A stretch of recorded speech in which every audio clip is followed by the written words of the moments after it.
segala yang datang dari Allah itu tidak mungkin buruk. Tidak mungkin. Kenapa kita diminta untuk taat dengan mutlak? Karena segala yang datang dari Allah pasti baik. Ya, pasti baik. Karena Allah menurunkan segala maslahat sesuai kebutuhan kita. Cuma manusia kadang-kadang, menginginkan sesuatu dengan pikiran pendeknya yang bukan kebutuhannya. Al-Baqarah 216. Gak pelan-pelan kita ya.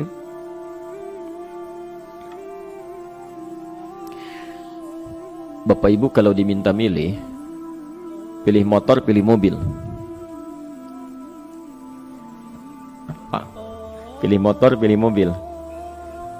Kalau sebagai manusia biasa pilih motor, keterlaluan itu. Umumnya akan memilih mobil. Akan memilih mobil umumnya. Tapi kadang-kadang kita menginginkan sesuatu yang tinggi, menurut Allah itu bukan kebutuhan kamu. Kebutuhan kamu itu motor. Keperluan kamu motor. Kalau kamu punya mobil, sulit nantinya. Gangnya sempit, mesti bikin garasi, anggaran bertambah, dipikirin juga. Capek. Sudah, motor saja, terbebas dari banyak kemacetan. Mampu diurai, tidak banyak difikirkan. Pelan-pelan. Turun ayat, kutiba alaikumul qitalu wa huwa kurhul lakum. Ya. Diwajibkan atas kalian berperang. Dulu orang diminta jihad gelisah. Ya. Gelisah. Nah, kalau ada perintah Allah yang melahirkan kegelisahan, ini maknanya. Ya, tidak harus dalam konteks jihad yang fisik. Ya. Jihad, melawan hawa nafsu kita. Jihad melawan pikiran kita. Jihad melawan prasangka buruk kita. Kadang-kadang ada keinginan kita yang kita inginkan menurut Allah itu belum baik untuk kita. Nah, sifat manusia ketika diberikan oleh Allah keputusan yang terbaik, kadang-kadang ada sifat dalam hatinya gejolak, belum bisa menerima. Ya. Ada gejolak di hatinya. Dalam keadaan demikian kata Quran, kutiba alaikumul qital. Kalau Anda merasakan sesuatu sedang ada gejolak di jiwa, sulit menerima ketetapan Allah, maka perangi perasaan-perasaan buruk itu. Wa huwa kurhul lakum, walaupun itu sulit. Walaupun itu sulit. Jangan berprasangka buruk dulu pada Allah. Ayat yang indahnya, perhatikan kalimatnya. Asa an takrahu syai'an fahuwa khairul lakum. Boleh jadi Anda tidak menyukai sesuatu, di balik itu ada kebaikan-kebaikan besar yang Allah sedang rencanakan. Karena pikiran kita pendek, maunya sekarang saja.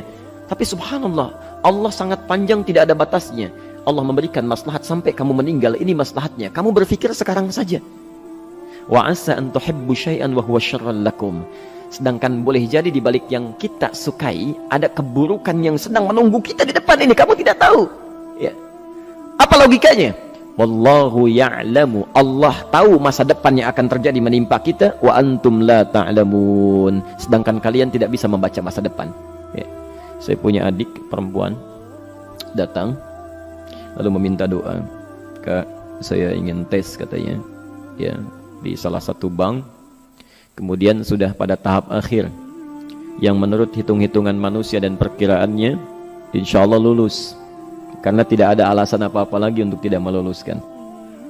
Baik, bismillah kita berdoa. Tapi doa kita seperti dibimbing oleh Quran, tidak minta dunia saja. Ya. Jadi dunia baik, Al-Baqarah 201. Rabbana atina fid dunya wa fil akhirah. Ya. Dunia minta baik, akhirat minta baik. Tapi aturan dunia dan akhirat ini jangan disebandingkan, rugi. Dunia itu kecil, ya, akhirat lebih besar. Dunia itu kecil. Makanya diatur di Al-Qasas ya, ayat 77 sampai 78 itu aturannya wabtaghi fima atakallahu daral akhirah wala tansa nasibaka minad dunya. Minta seluas-luasnya akhirat, tapi dunia jangan berlebihan. Ya. Sekedar mencukupi kebutuhan kita saja. Ya. Pakaian, Bapak Ibu sekalian, ya, kita beli pakaian sesuai kebutuhan saja, jangan berlebihan. Ya. Cukup ketika kita akan sholat, layak, indah dalam pandangan Allah. Ketika kita akan bermuamalah, bagus, tidak mengecewakan orang lain, sudah. Maka waktu selebihnya, ketika kita mencari sesuai kebutuhan, waktu selebihnya bisa digunakan untuk memperbanyak ibadah. Tidak banyak energi terbuang, uang juga terbuang, tenaga juga terbuang. Bayangkan kalau keinginannya macam-macam. Wah, ingin baju terbaru, ingin tasnya Hermes, mereknya dari Paris, sekarang juga mesti dibeli. Wah, uangnya sudah 400 juta keluar, tenaga mesti keluar, beli tiketnya macam-macam dan sebagainya. Habis waktu untuk mengejar dunia, ibadah tertinggalkan. Di rumusnya dunia itu secukupnya saja. Nah, yang paling menarik, Kita doakan supaya Allah memberikan kebaikan dunia dan akhiratnya yang paling utama. Maka datanglah dengan lesu mengatakan, saya tidak lulus katanya. Kenapa? Saya bilang, saya tidak tahu, saya sudah berusaha. Tapi konon kabarnya, saingan saya adalah anak salah satu pejabat. Masya Allah. Saya bilang, kamu jangan bersedih.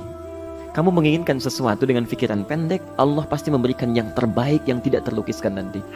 Subhanallah. Pekan beberapa hari setelah itu, muncul berita, ternyata dia diterima di bank syariah. Dia menginginkan sesuatu yang diinginkan, Allah menginginkan lebih dari apa yang dia harapkan. Dikasih bank syariah, di situ terjaga, meningkat keagamaannya, terjaga hijabnya, segalanya, dan disitulah kemudian diarahkan untuk menemukan jodohnya. Masya Allah. Dia berpikir saat itu Allah merencanakan masa depannya. Ya, jadi apa yang Allah sudah rencanakan pasti baik, Pak, Bu. Jadi tadi dari salat subuh yang pertama kali ingin disampaikan adalah, coba dilihat sampai subuh ini, adakah aturan Allah dan Rasulnya yang sampai subuh ini pernah kita langgar, pernah kita ragukan? Barangkali itu yang membuat kehidupan kita sulit. Ya. Allah, Rasul membuat aturan. Dan ada 4 tipikal orang, ya, 4 tipikal orang bila dihubungkan dengan aturan yang Allah dan Rasul sudah buat itu. 1, ada yang ikut aturan. Maka orang seperti ini, kata Quran, yuridullahu bikumul yusra wala yuridu bikumul usra. Al-Baqarah 185. Allah menginginkan kemudahan, tidak menghendaki kesulitan dalam hidupmu. Ya. Maka dibuat aturan, yang ikut aturan Allah pasti mudah hidupnya. Ya, pasti mudah hidupnya. Ya. Rizkinya mudah, hidupnya mudah, nyaman, enak. Ya. 1, ada yang ikut aturan. Yang kedua, ada yang keluar aturan. Ya. Ini pasti repot. Pasti repot. Di awal-awal seperti menyenangkan, ujung-ujungnya repot. Allah bilang, jujur, jangan berdusta. Kalau dusta celaka. Wailul lil mukadzibin. Celaka bagi para pendusta. Dia keluar aturan, dia berdusta. Awal-awal memang nikmat. Besok. Ya. Pak, ini amplop siapa ya? Maaf Pak, ini amplop memang ini khusus Pak, anggaran tertentu, tidak ada kaitan dengan proyek ini. Padahal ada kaitan dengan proyek, dia sisihkan untuk kepentingan pribadinya. Bohong. Saat itu merasakan enak dapat tambahan, besok-besok dikejar-kejar sama aparat kepolisian. Ya. Celaka. Wail, itu sudah keluar aturan pasti celaka. Ya. Subhanallah. Jadi ada orang kedua keluar aturan. Yang ketiga bikin aturan sendiri. Dikasih aturan, dia bikin aturan sendiri. Subhanallah. Kalau sakit, dibuat ketentuan. Sakit pertama, kalau biasa-biasa saja, ya subhanallah, ikhtiarnya pergi ke dokter. Seorang sahabat datang kepada Rasulullah, ya Rasulullah, saya sakit, tolong doakan saya. Kata Nabi, idhab ila tabib, pergi ke dokter. Ini orang pintar sekali. Kata orang ini, ya Rasulullah, Anda kan Nabi Rasul, angkat tangan Anda, Allah kan maha menyembuhkan, nanti Allah sembuhkan saya. Cerdas ya? Tapi subhanallah, Nabi harus lebih cerdas, dapat bimbingan dari wahyu. Pergilah ke dokter karena kesembuhan yang telah Allah tetapkan dititipkan di tangan para dokter. Masya Allah, pergi ke dokter. Ya. Itu rumus pertama. Nanti kalau dokter sudah pada hand up, ya, angkat tangan, tidak mampu menyembuhkan, itu tandanya Allah ingin langsung menyembuhkan tanpa turut campur makhluk yang ada. Maka kaidahnya akan berubah nanti, ya, dari kaidah biasa kepada kaidah Al-Anbiya ayat 83 sampai 84. Itu aturan yang menyembuhkan langsung dari Allah Subhanahu wa taala. Tapi kalau Anda sakit, perginya ke dokter. Ya. Cuma ada manusia bikin aturan sendiri. Sakit, pergi ke dukun. Ya. Dukun nggak bisa, pergi ke paranormal. Dirinya pun sudah nggak normal. Makanya disebut paranormal, karena nggak normal. Ya. Tapi didatangi juga gitu, bikin aturan sendiri. Karena itu jadi lebih sulit hidupnya. Ya. Doa, minta pada Allah, kan sederhana. Ya. Doa, nggak bayar, nggak ada macam-macam, Masya Allah, gampang sebetulnya. Ada kekeringan, sekarang kan banyak kekeringan ya. Banyak kekeringan. Dikasih rumus, subhanallah, dikasih rumus yang tidak perlu pakai biaya. Meluangkan waktu, itu pun berpahala juga. Dunianya dapat, akhiratnya melimpah. Ya. Dikasihlah salat istisqa. Masya Allah, tinggal minta, memohon kepada Allah. Salat, mengangkat tangan, mohon pada Allah, subhanallah. Manusia tidak bikin aturan sendiri. Digarami saja. Orang garamin sayur, dia garamin awan. Cari biaya miliaran, terbang pakai pesawat. Kalau Allah tidak berkehendak, ya sudah. Ya. Ayo silahkan, berapa biaya yang mau kamu kumpulkan? Tenaga yang kamu kumpulkan, silahkan aja. Ya. Yang ini hujan, bikin kering lagi di sana. Sana hujan, bikin kering lagi di sana. Mau sampai kapan? Ya. Dikasih yang gratis tinggal muncul, cuma manusia bikin aturan sendiri, ya susah hidupnya. Itu yang ketiga. Yang keempat, ada orang nggak mau diatur. Allah bikin aturan, dia nggak mau diatur. Ya, Masya Allah, ini yang luar biasa. Inilah yang fasik. Fasik itu keluar dari aturan, menyimpang, tidak mau diatur dia. Ya, tidak mau diatur. Karena itu Bapak Ibu sekalian, dari ayat yang pertama ini, ya, mari kita evaluasi sampai dengan hari ini subuh. Dari ayatnya memang sederhana, singkat, padat, cuma satu ayat. Tapi meminta kita untuk melihat, sudahkah sampai hari ini taat pada Allah dan Rasulnya? Yang kedua, ketaatan kita apakah selalu ragu atau sudah melahirkan keyakinan yang paripurna? Ya.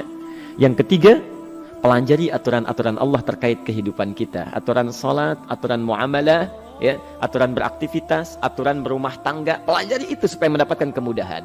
Biasanya kesulitan didapatkan karena kita belum mengenal aturan Allah dan Rasulnya.